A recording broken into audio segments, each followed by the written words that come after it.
신종플루에 감염된 40대 여성이 뇌사 상태에 빠진 데 이어서 고위험군 환자 2명도 중태인 것으로 알려졌습니다. 북한이 우라늄 농축과 플루토늄 추출이 거의 끝나서 무기화 과정을 거치고 있다면서 미국을 압박하고 나섰습니다. 서울 강남 3구에만 적용되어 오던 주택담보대출에 대한 총부채 상환 비율 규제가 수도권 전역으로 확대됩니다. 정운찬 국무총리 후보자의 세종시 수정 추진 발언이 논란을 빚고 있습니다. 이상은 이 시간 주요 뉴스입니다.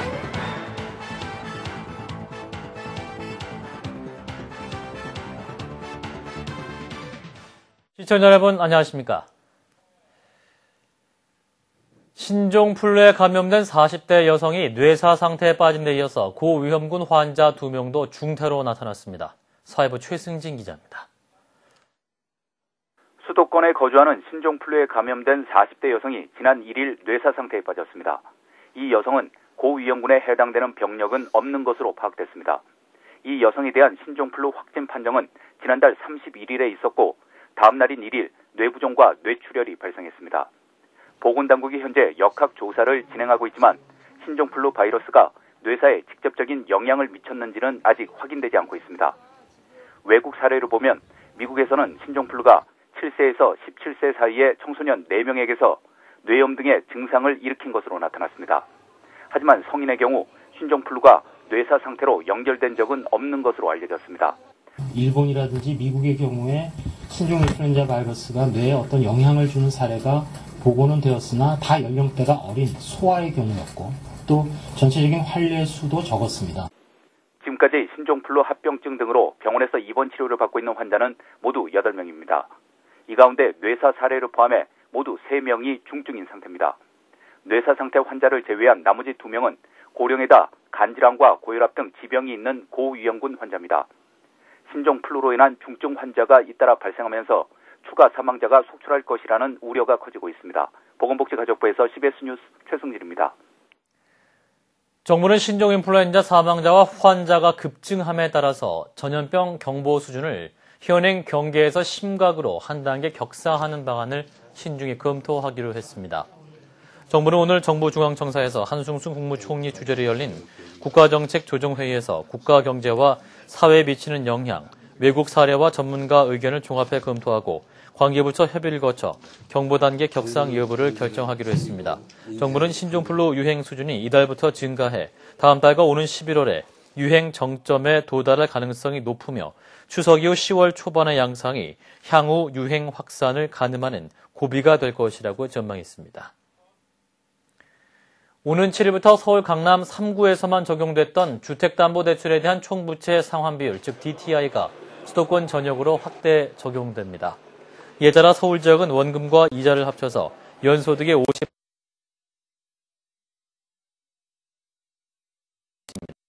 수도권 지역은 지난해 12월 투기 지역에서 해제되면서 대부분 DTI가 적용 대상에서 빠졌다가 부동산 시장 불안으로 1년도 안 돼서 다시 대출 규제를 받게 되는 것입니다.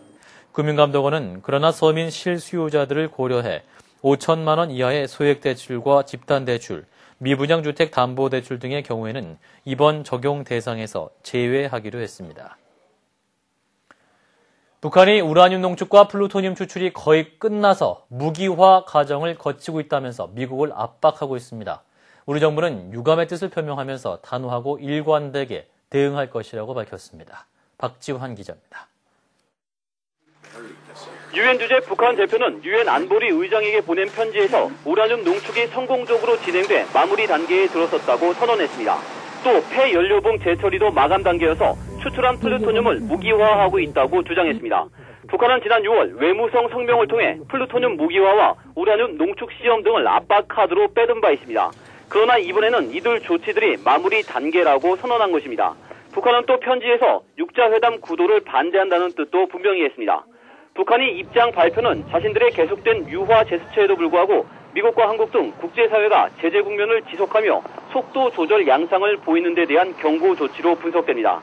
특히 스티븐 보조어스 미국 대북정책 특별대표의 방안에 맞춰 북미 대화를 압박하기 위한 것으로도 보입니다.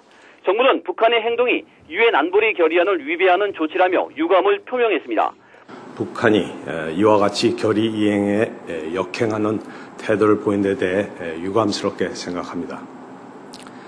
정부는 오늘 방한하는 보즈워스 미 특별대표와 북한의 이번 조치에 대해 집중 논의할 예정입니다. 외교부에서 CBS 뉴스 박지환입니다. 북핵 문제 협의차 동북아를 순방 중인 스티븐 보스워스 미 대북정책 특별대표가 오늘 오후 인천공항으로 입국했습니다. 보스워스 대표는 내일 위성락 외교부 한반도 평화교섭 본부장과 만나서 북핵 문제에 대한 현 상황을 평가하고 한미 간 공동 대응 방안에 대해 논의할 예정이며 현인택 통일부 장관도 예방하게 됩니다. 이번 한미 간 협의는 북한이 우라늄 농축 시험이 성공 단계에 있다면서 핵 카드를 다시 꺼내는 상황에서 이루어지는 것이어서 협의 결과가 주목되고 있습니다. 정운찬 총리 후보자의 세종시 건설 수정 추진 발언과 관련해서 정치권이 오늘도 논란을 벌였습니다. 특히 청와대가 수정안을 준비 중이라는 발언이 여당 의원으로부터 나와서 그 논란은 더 확산됐습니다. 김재덕 기자입니다. 여야는 오늘도 정운찬 총리 후보자의 세종시 수정 추진 발언을 놓고 논란을 벌였습니다. 한나라당 안상수 원내대표는 세종시법 논란과 관련해 앞으로 어떤 일이 있을지 모르지만 원안대로 통과시키는 것이 원칙이라고 말했습니다. 그러나 한나라당 차명진 의원은 오늘 CBS와의 전화 인터뷰에서 청와대가 수정안을 준비 중인 것으로 알고 있다고 말해 논란을 확산시켰습니다. 청와대 나름대로 고민한 안을 조만간에 국회에 제출하겠죠. 저는 이제 국회 입장에서 냉정하게 객관적으로 검토를 할 거고요. 예. 세종시 수정안을 청와대가 준비는 하고 있습니까, 지금? 저는 그런 걸로 알고 있습니다. 이에 대해 민주당과 자유선진당은 정부가 세종시를 원안대로 추진하지 않을 경우 좌시하지 않겠다며 십자포화를 퍼부었습니다. 민주당 정세균 대표는 확대 간부회의에서 이명박 정권이 세종시 문제를 후퇴시키기 위해 정운찬 후보자를 내정했다면 절대 좌시하지 않겠다고 말했습니다. 또 민주당 충청권 의원들은 기자회견을 갖고 정부가 세종시를 축소 변질시키려 할 경우 충청 도민들과 함께 끝까지 저항하겠다고 경고했습니다. 자유선진당 이회창 총재도 충청권 민심을 달래려고 충청도 출신을 총리로 기용했는지 모르겠지만 오히려 충청인에게 좌절감을 느끼게 했다고 말했습니다. 한편 박성규 청와대 대변인은 차명진 의원의 발언과 관련해 청와대에서는 세종시와 관련해 어떤 논의도 하지 않고 있다고 부인했습니다. 국회에서 CBS 뉴스 김재덕입니다. 법원, 행정처 등이 정보기관 내부나 기관 간에 동일하고 유사한 정보 시스템을 중복 개발해서 12개 기관에서 260억 원의 예산이 낭비된 것으로 드러났습니다. 감사원 감사 결과 법원, 행정처가 배심제 시스템 사업 등 정보화 사업비를 중복 계상해 10억 원의 예산을 낭비했습니다.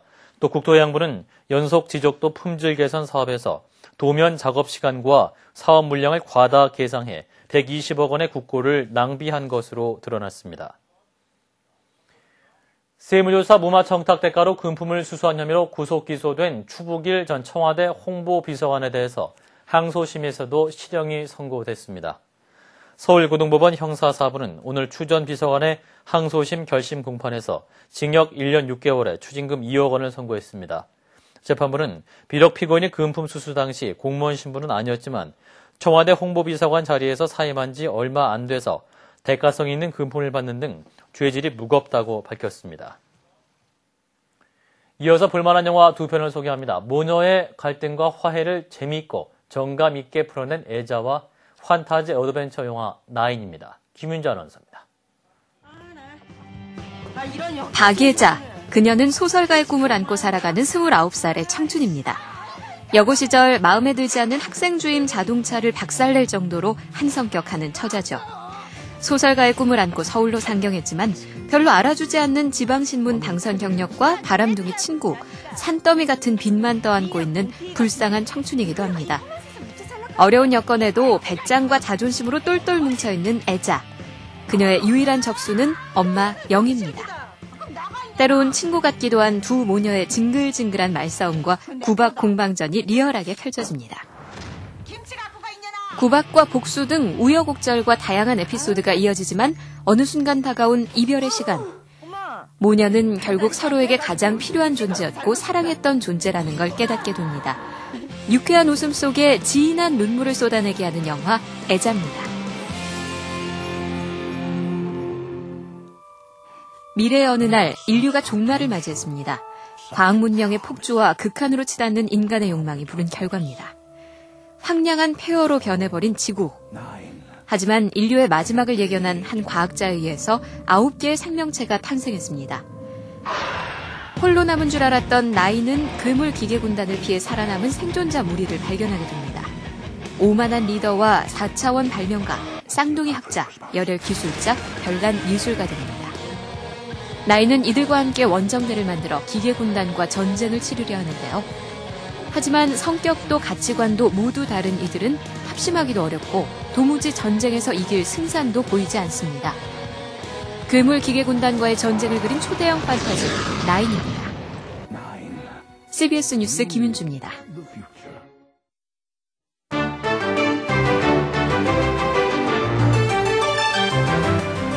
사망한 지 2달이 넘어서 우여곡절 끝에 드디어 마이클 잭슨이 영원히 잠들었습니다. 성대하게 치러졌던 장례식과는 달리 이번 안장식은 비공개로 진행됐는데요. 상공 5km 이내의 비행을 금지하는 등 방송사의 공중 촬영도 원천 봉쇄했습니다. 먼저 미국으로 함께 가보시죠. 가족과 친척 그리고 엘리자베스 테일러, 맥컬리 컬킨 등 몇몇 유명 스타들만이 참석한 가운데 로스앤젤레스 인근 포리스트론 공원묘지에서 잭슨의 안장식이 거행됐습니다. 잭슨의 시신은 금으로 도금된 관에 입건돼 세 자녀가 쓴 글과 흰 장갑과 함께 그레이트 모설리엄 묘역에 안장됐습니다. 지난 7월 독립을 요구하는 위구르족의 대규모 시위로 유혈 사태가 벌어졌던 중국 신장 위구르 자치구 우루무치에서 이번엔 한족 수만 명이 거리로 나와 가두 시위를 펼쳤습니다. 有些个瞎苦人啊，你不总得还是往大道了，都是打上，找政府不管，有啥呢？有啥安全感呢？ 우루무치에선 최근 정체를 알 수 없는 액체가 든 주사기로 행인을 마구 찌르는 테러가 발생해 한족 480여 명이 부상했습니다. 태국 라차부리 지방의 논지대에 벼짓 모자를 쓴 농부들이 벼를 수확하고 있는 모습이 그려져 있습니다. Of riot art, actually, we want to inspire people, and actually, we want to put pressure on the government of Thailand to protect our rights. 하늘에서만 보이는 이 거대한 그림은 검은 빛을 내는 친환경별을 심어서 만들었다고 합니다. 지금까지 김도란이었습니다.